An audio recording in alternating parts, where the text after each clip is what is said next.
So far, this is going to be totally worth it. I'm going to be able to put probably all of my rods on this one side. We are going to torture ourselves today and try to take out the rod tubes out of our Tracker 190. They're absolutely terrible. You've probably noticed this too, that you pretty much can't hardly fit any rods in there. The tubes are bent. They pretty much just get in your way, especially if you use rod sleeves at all.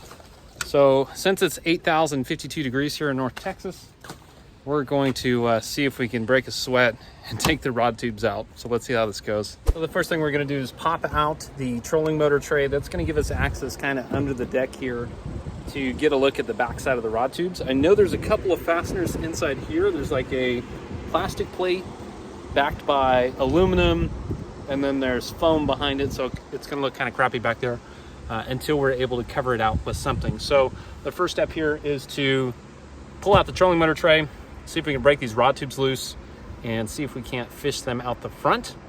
And then from there, we'll figure out what needs to be trimmed and how we're going to finish out the interior kind of under the deck portion of it. All right, so in here you can see the rod tubes just kind of hanging out here. They're loose in here, but they run all the way up towards the bow, and they're kind of held in by some of this foam back here. So I think the idea is to break up some of this and get it out of the way, see if we can slide these rod tubes out.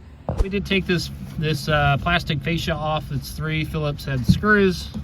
You can see now we got some access to the tubes. So the idea here is to break them loose as much as we can from the foam. We're gonna pull these out one at a time, and then we should be able to hog out this aluminum, and then that'll give me an open cavity to that foam and to the rest of the boat. And then from there, we'll figure out how to finish it out. I think we may just kind of trim this up and maybe connect the dots a little bit, cut it out, use that as our trim ring. I don't know. Let's see how this goes. We do have this one loose.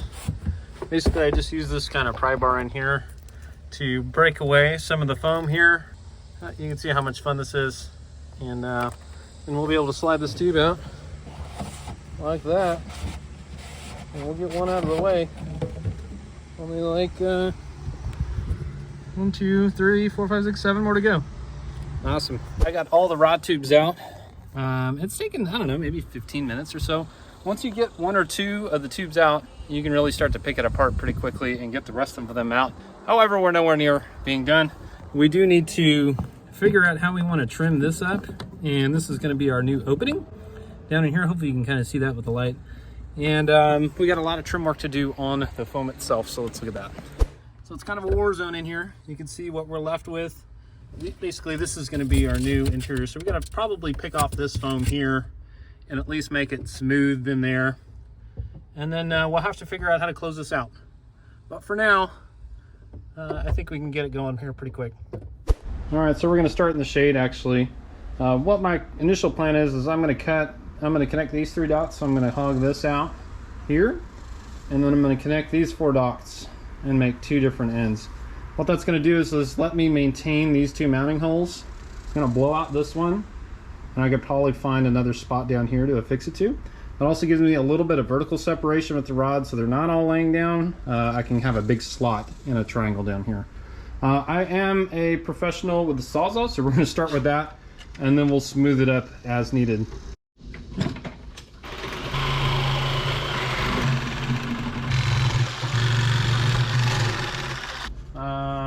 We can do some cleaning up on that, get a little bit better. I think we can make that work. All right, let's do it again. You kind of see the method of my madness now. Got a slot up here, kind of a triangle down here. That's at least for the rods on the top rack. They'll kind of just be able to hang out in their own space. Give me plenty of room. I won't have to worry about tubes and finagling. This should kind of give you an idea where things are heading. Just kind of have this screwed in here to show you what's going to happen. I'm going to blow out all of this. Hopefully with the oscillating tool, blow this out, blow this out. Obviously you will still see foam through there. I'll trim that up the best I can for today, and then I'll come up with some sort of, I don't know, maybe it's like a neoprene sheet or something like that to put in there to kind of close that out and give it a finished look. But we're getting pretty close. I'm about an hour into it so far. If it wasn't so hot, it wouldn't be bad, but it's pretty warm out here. Let's get this hogged out. We're about buttoned up with it. It probably took maybe 2 hours for the one side, kind of trying to figure out what I was doing the whole time. But nevertheless, it's more done than it's not. I'm going to finish out kind of that area under the under the deck where you see foam back there. I'm going to put like a smooth hard panel in there. Not exactly sure what that's going to be yet. It just needs to be something that's not that really covers up the foam that even the rod covers won't stick into. But let's take a look at what we got. Give you a good idea of what we're working with. There's 11 rods in here and the top rack is still open. So all those are going to the bottom. I mean, I should be able to get another probably 8. I mean, we can get 20 rods in this box now. Whereas before I was only getting, you know, like 8 or so, and they're doubled up in the tubes and they're bent weird. So far, this is going to be totally worth it. I'm going to be able to put probably all of my rods on this one side, which opens up the other rod locker for storage, for jackets, for small cooler, whatever it might be. Totally worthwhile doing, I think. We're going to really enjoy that. If you found this helpful, hit like, subscribe to the channel, listen to cicadas because it's summertime in Texas, and we'll see you next time.